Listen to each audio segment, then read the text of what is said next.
Excuse me ma'am, ഞാൻ diabetic ആണേ. Doctor കാണിച്ചപ്പോൾ ഡയറ്റീഷ്യനെ കാണുമെന്ന് പറഞ്ഞു.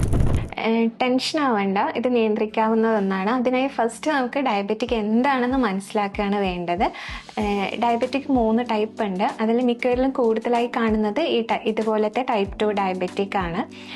അതായത് നമ്മുടെ ശരീരത്തിൽ ഇൻസുലിൻ ഉൽപ്പാദിപ്പിക്കുന്നുണ്ട്, പക്ഷെ അത് ശരിയായ രീതിയിൽ പ്രവർത്തിക്കാതെ വരുമ്പോൾ നമ്മുടെ ബ്ലഡിലെ ഗ്ലൂക്കോസ് കോശങ്ങൾക്കകത്തേക്ക് എത്താൻ കഴിയാതെ ബ്ലഡിൽ തന്നെ അടിഞ്ഞുകൂടുന്ന അവസ്ഥയാണ് ഡയബറ്റിക്. ആക്ച്വലി നമ്മുടെ ശരീരം ഒരു യന്ത്രം പോലെയാണ്.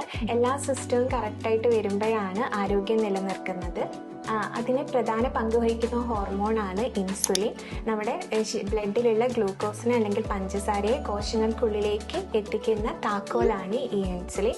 ചില സമയങ്ങളിൽ ഈ താക്കോൽ ശരിയായ രീതിയിൽ പ്രവർത്തിക്കുന്നില്ല. അത് എന്തുകൊണ്ടാണെന്ന് അറിയോ? ശരീരത്തിൽ അധികം കൊഴുപ്പ് അടിഞ്ഞുകൂടുമ്പോൾ കോശത്തിന്റെ ഡോറിനരികിൽ ചൂയിങ് ഗം സ്റ്റക്ക് ആയതുപോലെ ഈ കൊഴുപ്പ് അടിഞ്ഞുകൂടുന്നു. അപ്പോൾ ഇൻസുലിന് ശരിയായ രീതിയിൽ പ്രവർത്തിക്കാൻ പറ്റില്ല. അങ്ങനെ ബ്ലഡിൽ ഉള്ള ഗ്ലൂക്കോസ് സെല്ലിലേക്ക് കടക്കാതെ അവിടെ തന്നെ അടിഞ്ഞുകൂടി ഇൻസുലിൻ റെസിസ്റ്റൻസ് എന്ന് പറഞ്ഞ അവസ്ഥ ഉണ്ടാവും. ഓക്കെ മാം, ഇതിന് പരിഹാരം ഉണ്ടോ? അതായത് ഡയബറ്റിക് റിവേഴ്സൽ പോസിബിൾ ആണോ? ഡോർ ലോക്കിലെ ചൂയിങ് ഗം മാറ്റി ഡോർ ഓപ്പൺ ആക്കുന്നത് പോലെ കോശങ്ങളിലെ ഫാറ്റ് ബ്ലോക്ക് ശരിയായ ജീവിതശൈലിയിലൂടെ മാറ്റാവുന്നതാണ്. അതിനുള്ള എളുപ്പ വഴികാട്ടിയാണ് ABCDF ഫോർമുല. അവയർനെസ്. ഡയബറ്റീസ് എന്താണെന്നും അതിൻ്റെ ലക്ഷണങ്ങളും അപകട സാധ്യതകളായ അമിതവണ്ണം, ഫാമിലി ഹിസ്റ്ററി, സ്ട്രെസ് എന്നിവ തിരിച്ചറിയുകയും ഡയബറ്റിക് ഉണ്ടെന്ന് മനസ്സിലായി കഴിഞ്ഞാൽ അത് മറച്ചു വയ്ക്കാതെ അതിനെ പ്രതിരോധിക്കുകയാണ് വേണ്ടത്. ബാലൻസ്ഡ് ഡയറ്റ്, സമീകൃത ആഹാരം. നമ്മൾ കഴിക്കുന്ന ഭക്ഷണം ഇൻസുലിൻ്റെ പ്രവർത്തനത്തെ സ്വാധീനിക്കുന്നതാണ്. നമ്മുടെ ഓരോ നേരത്തെ ഭക്ഷണം, മെയിനായിട്ട് രാവിലെ, ഉച്ചയ്ക്ക്, രാത്രി, ഈ ഭക്ഷണങ്ങൾ നമ്മൾ സമീകൃതമാക്കാൻ ശ്രദ്ധിക്കണം. അതായത് ഓരോ പ്ലേറ്റിലും 40% മുഴുധാന്യങ്ങളും 40% നാരുകൾ, പച്ചക്കറികൾ, അതേപോലെ 20% പ്രോട്ടീനും ഉൾപ്പെടുത്തിയിട്ട് കഴിക്കുക. ഓരോ നേരം നമ്മൾ കഴിക്കുമ്പോഴും ഈ പ്രോട്ടീനും നാരുകളും ഉണ്ട് എന്നുള്ളത് ഉറപ്പുവരുത്തുക. പഠനങ്ങൾ പറയുന്നത് പ്രോട്ടീനും നാരുകളും ഉൾപ്പെടുത്തി കഴിക്കുമ്പോൾ ഇൻസുലിൻ്റെ പ്രവർത്തനം ത്വരിതപ്പെടുന്നതാണ്. അതേപോലെ തന്നെ അമിത മധുരം, അതേപോലെ എണ്ണയിൽ വറുത്തത്, പൊരിച്ചത് എന്നീ ഭക്ഷണങ്ങൾ ഒഴിവാക്കുക.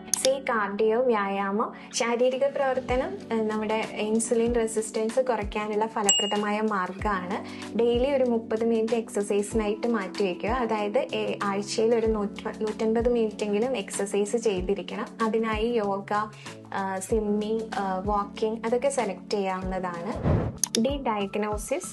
ഡയബറ്റീസ് എത്രമാത്രം നിയന്ത്രണത്തിലാണ് എന്നുള്ളത് കൃത്യമായ പരിശോധനകളിലൂടെയാണ് മനസ്സിലാവുന്നത്. ഡോക്ടർ പറയുന്ന പരിശോധനകളും കൃത്യമായ രീതിയിൽ മരുന്നും എടുക്കാൻ ശ്രദ്ധിക്കുക. ഡോക്ടറുടെ നിർദ്ദേശം ഇല്ലാതെ മരുന്നിൽ മാറ്റങ്ങൾ വരുത്താൻ പാടില്ല. ഈ ഇമോഷണൽ വെൽബീയിങ്, സ്ട്രെസ് രക്തത്തിലെ ഷുഗർ ഉയർത്തും.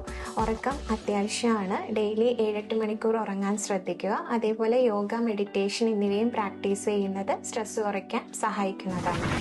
Family and follow up. Diabetic ഒരാളുടെ മാത്രം പോരാട്ടമില്ല. നമ്മുടെ ഫാമിലിയുടെയും സഹപ്രവർത്തകരുടെയും എല്ലാവരുടെയും സപ്പോർട്ട് ഇതിനാവശ്യമാണ്. അതേപോലെ തന്നെ ഫോളോ അപ്പ്, കൃത്യമായ പരിശോധനയാണ് ഇതിന് നിയന്ത്രണത്തിലാക്കാനുള്ള മെയിൻ വഴി. അപ്പൊ മാം, ഇത് വലിയ പ്രശ്നമൊന്നുമില്ലല്ലേ? അല്ല, ഡയബറ്റീസ് വലിയ പ്രശ്നമല്ല. അത് ശരീരം നൽകുന്ന ഒരു മുന്നറിയിപ്പാണ്. ചെറിയ ജീവിതശൈലി മാറ്റങ്ങളിലൂടെ ഇൻസുലിനെ വീണ്ടും പ്രവർത്തനക്ഷമമാക്കാം.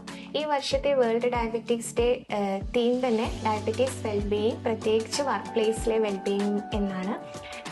ഈ ABCDF ഫോർമുല ഓർമ്മിപ്പിച്ച് നമുക്ക് നമ്മോടൊപ്പം ഉള്ളവരെയും സപ്പോർട്ട് ചെയ്യാം.